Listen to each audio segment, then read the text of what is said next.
पूरे चैप्टर की हो गई तैयारी। अब है एमसीक्यू की बारी। पार्ट 1 के वन एवं वन जीव संसाधन पूरे अध्याय से 50 वीवीआई एमसीक्यू लेकर आए हैं, जो कि सीधे बोर्ड एग्जाम में पूछे गए थे और आपके बोर्ड एग्जाम में पूछे जाने वाले हैं। और इन 50 से जो है टॉप 10 वीवीआई एमसीक्यू और है, अगर 50 नहीं तो 10 याद कर लो जो सीधे एग्जाम में आने वाला है। बात करें पूरे अगर चैप्टर को पढ़ लिए तो ये क्लास आपके लिए शानदार, और नहीं पढ़े तो प्लेलिस्ट बना हुआ है, आप पूरे चैप्टर को पढ़कर आ जाओ और आइए एमसीक्यू के भी माध्यम से अपने जो पढ़े हुए कॉन्सेप्ट को क्लियर करते चले जाएं। तो आज का हम सभी का पहला क्वेश्चन क्या है? पहला क्वेश्चन है हम सभी के सामने कि बताइए भारत में 2011 के अनुसार कितने प्रतिशत भौगोलिक क्षेत्र में वन का विस्तार था। यानी हमारे भारत में, ठीक है, 2011 में क्या किया गया था? भौगोलिक, है ना, जांच किया गया था, देखा गया था कि हमारे पूरे जो है जितना क्षेत्रफल है 32,87,263 किलोमीटर में कितना प्रतिशत में वन है, कितना प्रतिशत में जो है जंगल है। तो बात करें इसकी प्रतिशतता जब पूछेगा तो आप बताना 21.05%। याद रखना 2011 पूछेगा, ये कंफ्यूजन वाला है प्रश्न, तो याद रखना क्या लगाना, 11 से याद रखना 21, ठीक है ना, एक आएगा, ठीक है, तो 21.05%। लेकिन अगर क्वेश्चन पूछे आपसे कि वन स्थिति रिपोर्ट के अनुसार बताओ, याद रखना क्या पूछा है, वन स्थिति रिपोर्ट, तब यहां पर क्या आंसर करोगे? तो यहां पर आंसर करना है ना कितना, 20.55% है ना, या कितना, 20.55%। लेकिन यही प्रश्न जब कब आए, यही प्रश्न जब आए आपका, ठीक है, 2011 वाला, तो उसमें क्या आंसर लगाओगे? 21.05%। तो कंफ्यूज मत होना, पहले बोल रहे कंफ्यूजन वाला क्वेश्चन मैंने पहले ही ले लिया है, समझ में आ रहा है? चलिए अगला प्रश्न पे बढ़ते हैं। अगला प्रश्न जो है क्या कहता है कि बताओ बच्चा कि बिहार में कितने प्रतिशत भौगोलिक क्षेत्र में वन का फैलाव है। हमारा जो बिहार राज्य है उसमें कितना वन है, ये तो बात करो 7, कितना होगा 7, ना 15 ना 20 ना 10, ठीक है, याद रखना थाला फॉर रीजन, है कि नहीं? तो 7 इज नंबर अपना बिहार के लिए, जी हो बिहार के लाला, ठीक है, तो हो गया आपका बिहार में 7 हो गया। अब बात करें अगला प्रश्न क्या कहता है, पूर्वोत्तर राज्य के 188 आदिवासी जिलों में कुल वन क्षेत्र का कितना प्रतिशत वन पाया जाता है? मतलब पूर्वोत्तर राज्य में कौन कौन हो गया? असम हो गया, अरुणाचल प्रदेश हो गया, नागालैंड हो गया, मणिपुर हो गया, मिजोरम हो गया, त्रिपुरा हो गया, ये जो है ना सेवन सिस्टर वाला जो उधर है, ठीक है, वहां की जो है 188 जो है आदिवासी जो है, वहां पर चूंकि जनजाति बहुत रहती है तो जंगल भी बहुत ज्यादा है, तो वहां के पूरे भौगोलिक क्षेत्र का बात करें तो 60.11% भाग पे क्या है? केवल जंगल है, ठीक है, तो याद रखना कितना, 60.11% पे क्या है? जंगल है हमारा सेवन सिस्टर पूर्वोत्तर राज्य पर। बात करें अगला प्रश्न क्या है सर? अगला प्रश्न पढ़ो ध्यान से, कहता है कि भारत के किस राज्य में वनों का सबसे अधिक विस्तार है? यानी भारत का ऐसा कौन सा राज्य है जहां पे सबसे अधिक वन है ना? क्या वो उत्तर प्रदेश है? नहीं भाई, यहाँ पे जनसंख्या है अच्छा खासा है, पानी की सिंचाई बहुत जो है यहाँ पे जो खेती में जाता है। केरल, यहाँ पे भैया बात कर तो क्या है, यहाँ पे अधिक शिक्षा दर है। कर्नाटक, नहीं भैया ये सिलिकॉन वैली है। बात करें यहाँ पर तो क्या हो जाएगा, मध्य प्रदेश जो है क्या है, ये बात करें तो यहाँ पर वन का विस्तार बहुत अधिक है, सबसे अधिक जो है जंगल यहीं पर पाए जाते हैं। अगला प्रश्न क्या कहता है? अगला प्रश्न आपका कहता था कि सब प्रश्न जो है पूछा हुआ है, हमने ईयर भी लगा दिया कि कौन कौन साल में पूछा गया है। तो कहता है कि वन संरक्षण एवं प्रबंधन की दृष्टि से वनों को कितने वर्गों में वर्गीकृत किया गया है? वन संरक्षण का मतलब वन को बचाने के लिए जो है ना, और उसको बचाने के लिए जो प्रबंधन या जो मैनेजमेंट किया गया सरकार के द्वारा, तो हम लोग कितने भागों में बांट कर किए हैं? तो हम लोग जो है बात करें ना 5 वर्गों में, 4 वर्गों में, 2 वर्गों में, बात करें तो कितने वर्गों में? 3 वर्गों में किए है ना। बात करें तो हम लोग किए थे रिजर्व्ड, प्रोटेक्टेड और अनक्लासिफाइड, है ना। फॉरेस्ट में हम लोग बांटे थे संरक्षित, आरक्षित और जो है अवर्गीकृत वन में बांटे थे 3। तो कितने वर्ग में बांटे थे वन को हम लोग जो है बचाने के लिए? 3। ठीक है, तो आगे हम और भी बताएंगे इसके बारे में, अगले प्रश्न बनेगा। तो बात करता है कि 1951 से 1980 तक लगभग कितना वर्ग किलोमीटर वन क्षेत्र कृषि भूमि में परिवर्तित हुआ। देखो भैया, हम लोग जंगल को काटते जा रहे हैं, अपनी जनसंख्या को तो बढ़ा रहे हैं, और जनसंख्या को बढ़ाते रहे हैं तो भैया खाने के लिए अन्न चाहिए, तो जंगल काट के हम लोग खेत बना रहे हैं। तो बात करें 26,200 वर्ग किलोमीटर जो है वहां पर जो है हम लोग क्या किए हैं, जंगल को काट दिए हैं, और जो है क्या किए, हम लोग जो है खेत बना लिए हैं। तो हम लोग तो अपना पेट भर लिए, लेकिन किसी का घर उजाड़ दिए। किसका? तो भैया जीव जंतु का, जो जंगल में रहते थे उनका। अगला प्रश्न है प्रश्न आपका कि भारतीय संविधान के अनुसार अनुच्छेद 21 का संबंध किससे है। आपका जो है पॉलिटी पढ़ना है कि अनुच्छेद 21 का संबंध किससे है।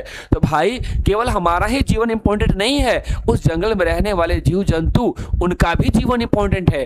अगर वो नहीं तो हम नहीं, है कि नहीं। तो बात करें तो वन और वन जीवों के प्राकृतिक संसाधनों के संरक्षण से कि इन्हें भी क्या करना, मारना काटना है ना, क्या है, अपराध है। तो इसमें जो है बात करें कितना हो जाएगा, ए इज द राइट आंसर। ठीक है, अगला प्रश्न कहता है कि एक एनजीओ की वानिकी रिपोर्ट के अनुसार, एक जो है गवर्नमेंट का नहीं, नॉन गवर्नमेंट ऑर्गेनाइजेशन है, जो कि 1948 में विश्व में लगभग कितने हेक्टेयर भूमि पर वन का विस्तार था, है ना। इस चैप्टर में मैंने बहुत ऐसा समझाया था कि भाई जंगल है तो हमारा जीवन है, क्योंकि हमारा जीवन एक दूसरे पर क्या है, निर्भर है। अगर कोई एक भी जीव की जो है क्या हो जाए, अगर मृत्यु हो जाए, विलुप्त हो जाए, तो भाई हमारे क्या होगा, दिक्कत होगा। ठीक है, तो बात समझ में आया। तो यहां पे कहता है कि बताओ पूरे विश्व में 1948 में, ठीक है, कितने क्षेत्र पे जंगल था। तो याद रखना कितना, 5, है ना, 5 अरब हेक्टेयर, है ना। 5 पांडव थे, 5 पांडव से याद कर लेना। ठीक है कि अच्छा था अपने उस समय जंगल ज्यादा था, अब हम लोग काटते जा रहे हैं, घटाते जा रहे हैं। अगला कह रहा है प्राकृतिक, है ना, प्राकृतिक संसाधनों के संरक्षण हेतु, यानी जो हमें प्रकृति के द्वारा मिलता है उसको बचाने के संरक्षण हेतु 1968 में कौन सा कन्वेंशन यानी कौन सा मीटिंग हुआ था। तो बात करें अफ्रीका के अंदर, है ना, मिट्टी, जल, जंगल, इसको बचाने के लिए, है ना, एक मीटिंग रखा गया था कि भैया ये प्रकृति के द्वारा मुफ्त में मिला हुआ है, लेकिन हमें इससे बचाना होगा, नहीं तो अगर ये समाप्त हो गए तो मानव धीरे धीरे क्या हो जाएगा, समाप्त हो जाएगा। तो कौन सा कन्वेंशन हुआ था 1968 में, अफ्रीका, है ना, अफ्रीकी कन्वेंशन हुआ था। याद रखिएगा, ये काफी इंपॉर्टेंट प्रश्न है। अगला प्रश्न कहता है, जहां स्टार लगाए मोस्ट ट्रिप्टेड, ठीक है, तो याद रखिएगा वो काफी इंपॉर्टेंट है। निम्नलिखित में कौन सा जीव केवल भारत में पाया जाता है। ठीक है, तो भैया डॉल्फिन, कछुआ और व्हेल, ये और भी देश में पाया जाता है, लेकिन यहां पर एक खास जो पाया जाता है बच्चा, उसका नाम है घड़ियाल। मगरमच्छ आपने देखा है, तो मगरमच्छ जो है, देखिए मगरमच्छ जो देखे होंगे तो उसका मुंह चौड़ा होता है, लेकिन घड़ियाल का मुंह कैसा होता है, पतला होता है। कैसा होता है, पतला, मतलब उसका छोटा होता है ना। मगरमच्छ की ही प्रजाति है, तो ये केवल भारत में ही पाया जाता है। ठीक है, और एक खतरे में है, इसलिए जिसको बचाने का जो है प्रयास किया जाता है ना, कि जो है इसको कैसे बचाया जाए। ये प्रश्न का उत्तर तो जानते ही होंगे कि भारत का राष्ट्रीय पक्षी कौन है। तो भारत का राष्ट्रीय पक्षी क्या है भैया, ये हमारा मोर रहा, जो देखने में सुंदर लगता है, और जब बादल छाते हैं तो भाई पंख फैलाकर क्या करता है, डांस करता है ना। तो पशु पक्षी को बचाने के लिए उनका जो है, उन्हें मारे नहीं, वो जो है उससे अपना राष्ट्रीय यानी देश का जो है प्रतीक चिन्ह के रूप में भी ये करते हैं।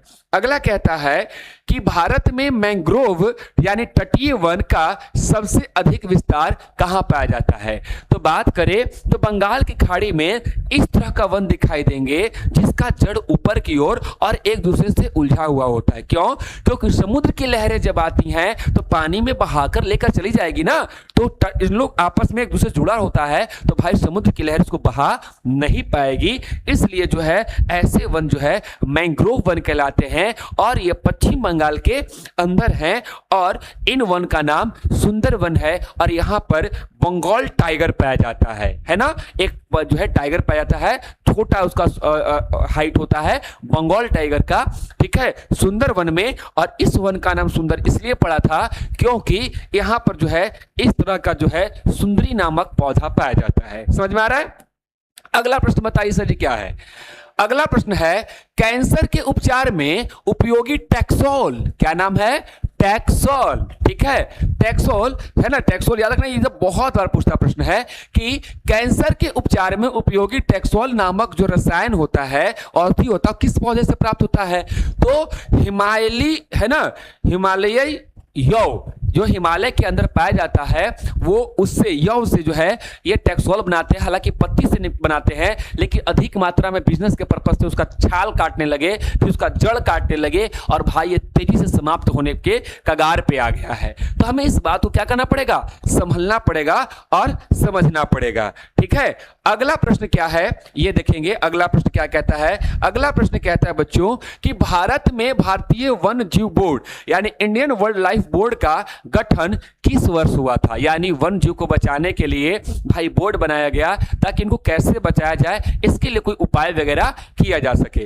तो बच्चों बात करें, जब देश 1947 में आजाद हो गया और 1950 में हमारा संविधान लागू हो गया, तो 1952 में है ना क्या हुआ? भारतीय वन जीव बोर्ड किया गया, ताकि इन जीव जंतु को कोई नहीं मारे। नहीं तो पहले राजा लोग शिकार करते थे और अंग्रेज लोग भी क्या किए थे? बहुत जीव जंतु को मार दिए थे, है ना। नहीं तो हमारा भाई सोने की चिड़िया के भारत का कहा जाता था, और यहाँ पे बहुत सारे जीव जंतु पाए जाते थे। हम लोग इस मामले में धनी थे। कहता है कि भारत में बाघ परियोजना यानी प्रोजेक्ट टाइगर की शुरुआत कब हुई थी? ठीक है, ये भी बहुत बार प्रश्न पूछा है और आपके भी एग्जाम में पूछेगा।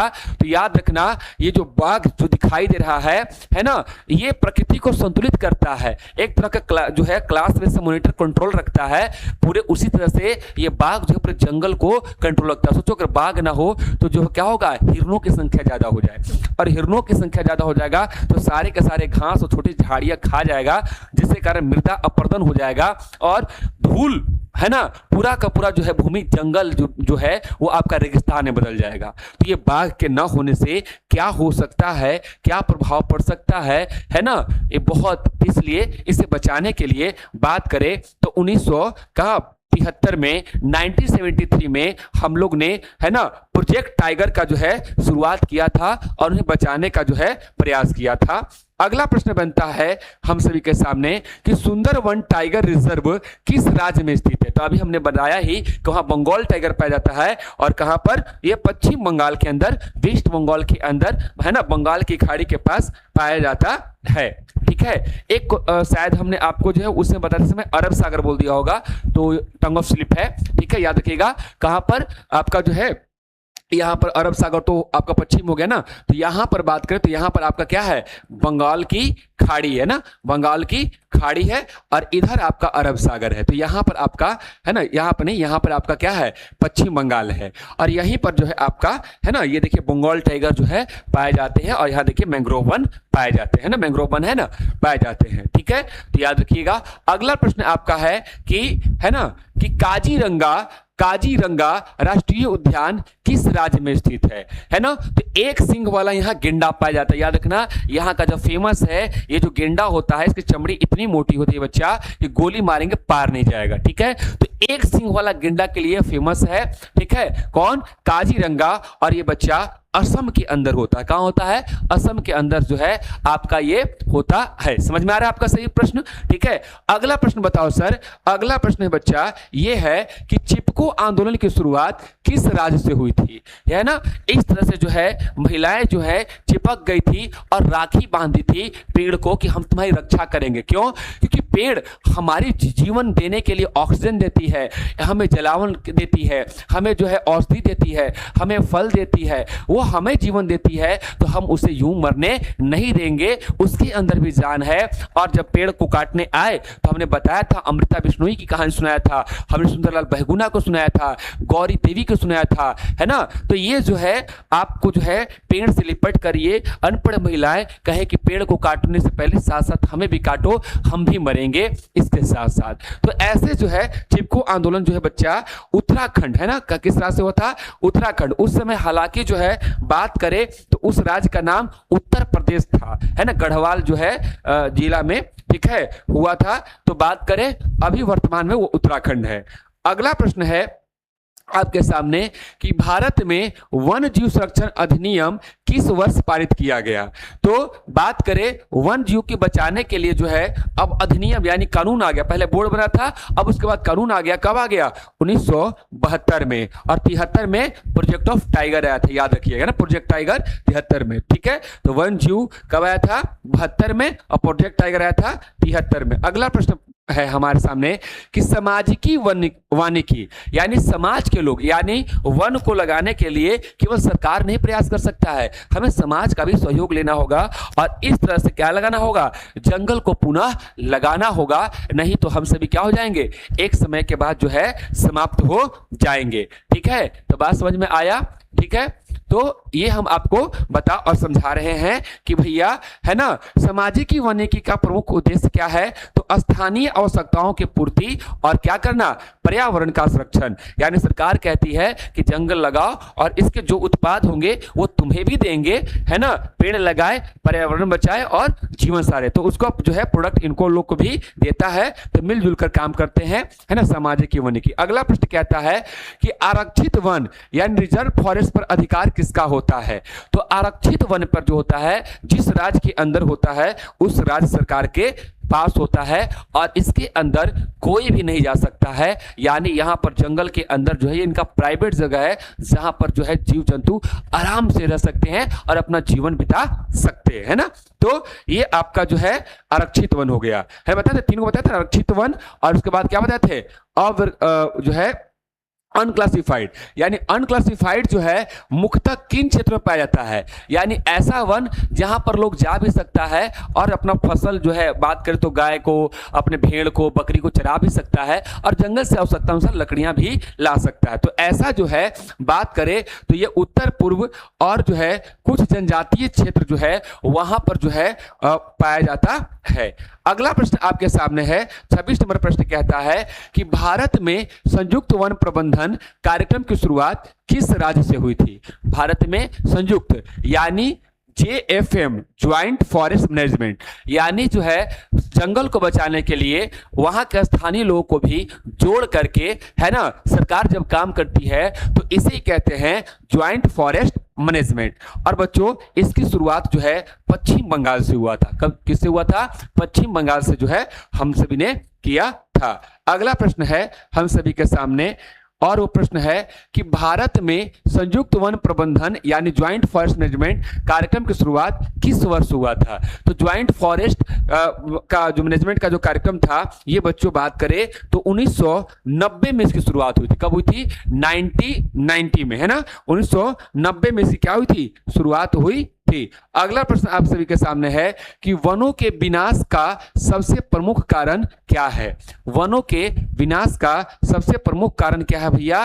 तो ना तो प्राकृतिक आपदा है, ना वर्षा है, ना हिमपात है। यानी जो है हिमपात मतलब बर्फ थोड़ी गिर रहा, पानी से थोड़ी जंगल बर्बाद हो रहा है, बाढ़ में थोड़ी बह गया। बात करें तो हम लोग ने जो है क्या किया है ना, 26,200 वर्ग किलोमीटर भैया कृषि की भूमि का विस्तार करके जंगल को हमने काट दिया है। ठीक है, अगला प्रश्न हम सभी के सामने है, और अगला प्रश्न है क्या? अगला प्रश्न है कि निम्नलिखित में से कौन सा वन संरक्षण का उपाय है? ठीक है, आप ये हमें बताओ कि निम्नलिखित में से कौन सा वन संरक्षण का उपाय है? तो वन को बचाने के लिए क्या उपाय है? और काटोगे? नहीं भैया। अवैध शिकार करोगे? नहीं। झूम कृषि का विस्तार करोगे, यानी जंगल को जला करके और उसके बाद वहां पर खेती करना, इसे ही झूम कृषि कहते हैं, है ना। नहीं भैया, पुनर्वनीकरण करेंगे, यानी जो है जंगल को पुनः लगाएंगे। समझ में आ रहा है? अगला प्रश्न हम सभी देखेंगे, और अगला प्रश्न कहता है कि ये बताओ कि वन जीवों के संरक्षण के लिए राष्ट्रीय उद्यानों की स्थापना का मुख्य उद्देश्य क्या है? ठीक है, तो वन जीवों के संरक्षण के लिए राष्ट्रीय उद्यान के मुख्य स्थापना जो है लकड़ी का उत्पादन करना नहीं है, खनन करना और कृषि का विस्तार नहीं है, बल्कि वन जीव और उसके आवास का, जो उसका घर है, उसको बचाने का क्या है? प्रयास है कि उनको जो है उनको वहीं पर क्या किया जाए? बचाया जाए और उनका घर बर्बाद नहीं हो। अगला प्रश्न कहता है कि निम्नलिखित में से कौन सा जीव संकटग्रस्त यानी इंडेंजर स्पेसीज में आता है। भैया गाय, बकरी, भैंस ये जो है काम भर है और ये प्रजनन भी कर रहा है। संकटग्रस्त कौन हो गया है? बाघ हो गया है, जिसकी संख्या बहुत घटकर कम हो गया, 1829 के आसपास हो गया था। ठीक है, तो ये बाघ को बचाना होगा हमको। आगे बात करें तो जैव विविधता, बायोडायवर्सिटी मतलब जीवों की प्रजातियों के अलग अलग प्रकार बहुत सारा है ना, जिसमें बहुत सारे जीव आते हैं है ना, यानी सूक्ष्म जीव यानी छोटे से है ना जीवाणु से लेकर के बड़े से हाथी और जो है हवेल तक के जो है जीव जंतु जो होता है यानी ग्रुप होता है, डाइवर्सिटी होता है, उसे जैव विविधता का अर्थ क्या है भैया? तो बोल रहा है केवल पौधों की विविधता नहीं, केवल पशुओं की विविधता नहीं, बल्कि बात करें तो एक सूक्ष्म जीव की विविधता नहीं, बात करें तो जीव यानी सूक्ष्म जीव, जंतुओं और वनस्पतियों की विविधता, माने विभिन्न प्रकार के सूक्ष्म जीव, वनस्पति और जीव जंतु सबकी बात करें तो वो क्या कहलाएगा? जैव विविधता कहलाएगा। अगला प्रश्न है, ठीक है, और वो प्रश्न क्या कहता है कि वन जीव संरक्षण का सबका लाभ क्या है, सबसे बड़ा लाभ क्या है? तो वन जीव संरक्षण का सबसे बड़ा जो लाभ है ना, वो हम पर्यटन करते हैं वो अलग बात है, इसलिए सबसे बड़ा लाभ नहीं है। पारिस्थितिकी संतुलन बन रहता है, क्योंकि हर जीव एक दूसरे पे क्या है? डिपेंडेंट है। अगर कोई भी जीव समाप्त हुआ तो खाद्य श्रृंखला, फूड साइकिल टूट जाएगा और सारे जीव मरने लगेंगे। तो भैया एक है ना हमारे जो है बैलेंस में रहे इकोसिस्टम, ठीक है, तो ये लाभ है। अगला प्रश्न कहता है कि निम्नलिखित में कौन सा एक राष्ट्रीय उद्यान है? ठीक है, ये सब है ना आपका, ये सब बांध है जो कि बहुउद्देशीय परियोजनाओं के अकॉर्डिंग आता है, और ये आपका क्या है? काजीरंगा असम में, जहां पर एक सिंह वाला गेंडा है, ये हम लोग का जो है क्या है? आपका उद्यान है। अगला प्रश्न कहता है कि निम्नलिखित में से कौन सी परियोजना हाथियों के संरक्षण से संबंधित है? ठीक है, तो दिखाई तो बहुत सिंपल सा ही दे रहा है। हाथी को क्या कहते हैं हम लोग? एलिफेंट कहते हैं, इसलिए हाथी को बचाने के लिए योजना का नाम है ना एलिफेंट, क्या? Project elephant. क्या नाम है? Project elephant. अगला प्रश्न नंबर कहता है 36 नंबर प्रश्न कहता है कि वन जीव संरक्षण अधिनियम का मुख्य उद्देश्य क्या है? यानी वन जीव को बचाने के लिए जो कानून का जो है क्यों लाया गया था? तो बात करें वन जीवों को रक्षा करने के लिए, है ना, लकड़ी को उत्पादन बढ़ाने के लिए, खनन के लिए और कृषि के विस्तार के लिए थोड़ी लाया गया था। ठीक है, तो समझ में आ रहा है। अगला प्रश्न पे बढ़े तो 37 नंबर प्रश्न कहता है कि निम्नलिखित में से कौन सा जैव मंडल आरक्षित क्षेत्र है? ठीक है, यानी जो है आरक्षित मतलब बायो रिजर्व है ना, तो यहाँ पर जो भाखड़ा, नांगल, रिहंद और टिहरी, ये फिर से जो है बहुउद्देशीय परियोजना का नाम है। और ये नीलगिरी जो है, जो कि काफी हॉट स्पॉट जो कहते हैं, जहाँ पे बहुत सारा डाइवर्सिटी मिलेगा आपको। ठीक है, तो नीलगिरी की पहाड़ी जो है आपका आरक्षित क्षेत्र है, जहाँ पर आप जो है बिना पूछे जो है वहां पर नहीं जा सकते हैं और कुछ काम नहीं कर सकते हैं। अगला प्रश्न आपके सामने बनता है, ठीक है, एक मिनट, कि जो है आपका नीलगिरी जो है इस तरह से जो है आपका देख रहे हैं नीलगिरी की पहाड़ी है। ठीक है, तमिलनाडु जो है, केरल और कर्नाटक क्षेत्र में जो है ये फैला हुआ है। ठीक है, अगला प्रश्न जो बनता है, और ये बताइएगा कि है ना, एक प्रश्न शायद रह गया, 1 मिनट। ठीक है, निम्नलिखित में से कौन सा जैव मंडल आरक्षित, हाँ ये तो बता ही दिया ना, नीलगिरी हो गया। ठीक है, अगला प्रश्न है कि रेड डाटा बुक है ना का संबंध किससे है? तो बात करें तो संकटग्रस्त जंतुओं की, जीव जंतुओं की बात करेगा तो ये रेड डाटा बुक में, वनस्पति नहीं। और ग्रीन बुक की बात करेगा तो वनस्पतियों की जो है, संकटग्रस्त वनस्पतियों की जो चर्चा किया गया है वो किस में किया गया है? तो ग्रीन बुक में किया गया। किस में किया गया है? ग्रीन बुक में किया गया, बाकी सारा ऑप्शन गलत है। अगला प्रश्न देखेंगे 39 नंबर, तो कहता है कि भारत में मैंग्रोव वन मुख्यतः किस प्रकार के क्षेत्रों में पाए जाते हैं? मैंग्रोव वन हमने दिखाया था ना, ये वाला जिसका जड़ जो है क्या है? ऊपर की ओर रहेगा, एक दूसरे से उलझा रहेगा। तो बात करें ये डेल्टा और ज्वारीय तटीय क्षेत्र में, यानी समुद्र का जहां पर क्या होगा? तट होगा, वहां पर पाया जाएगा। और डेल्टा किसको बोलते हैं? तो जब नदी क्या करता है, समुद्र में मिलने से पहले क्या करता है? इस तरह से जो है मिट्टी का जमाव त्रिभुजाकार में कर देता है। ठीक है, तो उसे ही हम लोग क्या कहते हैं? डेल्टा कहते हैं ना। तो ये आपका क्या हो जाएगा? डेल्टा और ज्वारीय तटी। चिपको आंदोलन का प्रमुख उद्देश्य क्या था? तो भैया वृक्षों की, है ना, वृक्षों की क्या करना? रक्षा करना, बाकी सारा गलत है। ठीक है।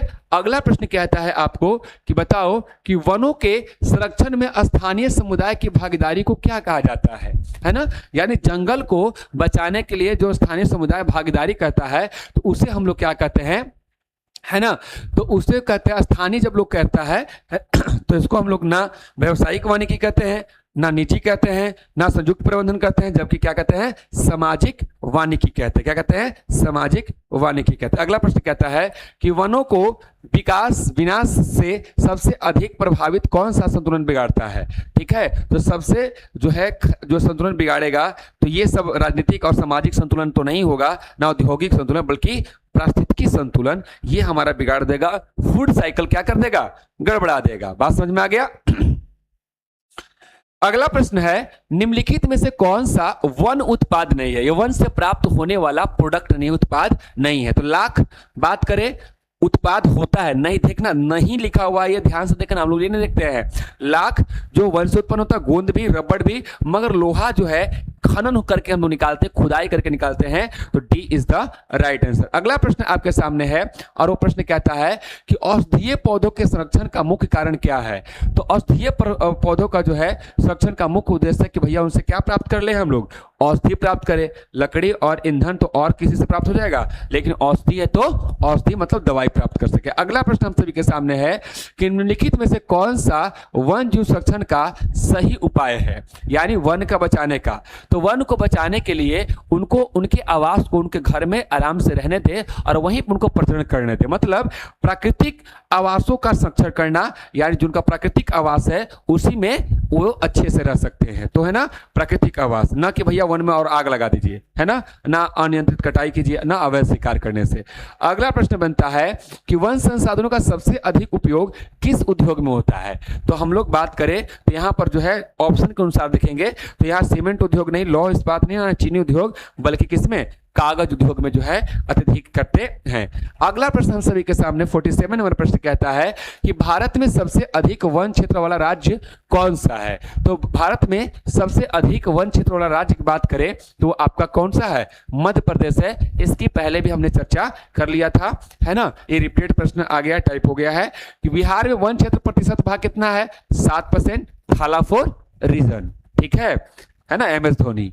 अगला जो है प्रश्न है क्या कि प्रोजेक्ट टाइगर का उद्देश्य क्या है। तो भैया टाइगर 4 मतलब बाघों को क्या करो, बचा लो, है ना। और अगला प्रश्न है निम्नलिखित में से वन संरक्षण का सबसे प्रभावी उपाय क्या है।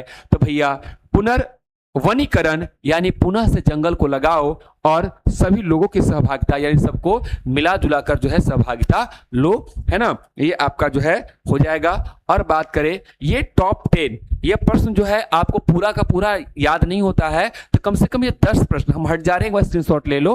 हालांकि PDF वगैरह जो आपको टेलीग्राम लिंक जो है लिंक दिया गया डिस्क्रिप्शन में, वहां से आप ले सकते हो। तो ये आपका मोस्ट जो है उसी में से जो है निकाला गया है और ये भी प्रश्न जो है आपका, है ना, हमने उसी से निकाल करके बताया है उसका आंसर के तौर पे। ठीक है, ये 10 याद कर लो, आपके एग्जाम में पूरे के पूरे जो है नंबर आने की गारंटी है। तो पूरे मैंने चैप्टर को क्या कर दिया, अच्छे ढंग से कंप्लीट किया। ठीक है, और हमने समझा दिया, MCQ करा दिया। अब मिलते हैं नेक्स्ट वीडियो में नेक्स्ट चैप्टर के साथ। इस वीडियो में इतना ही। Thank you very much.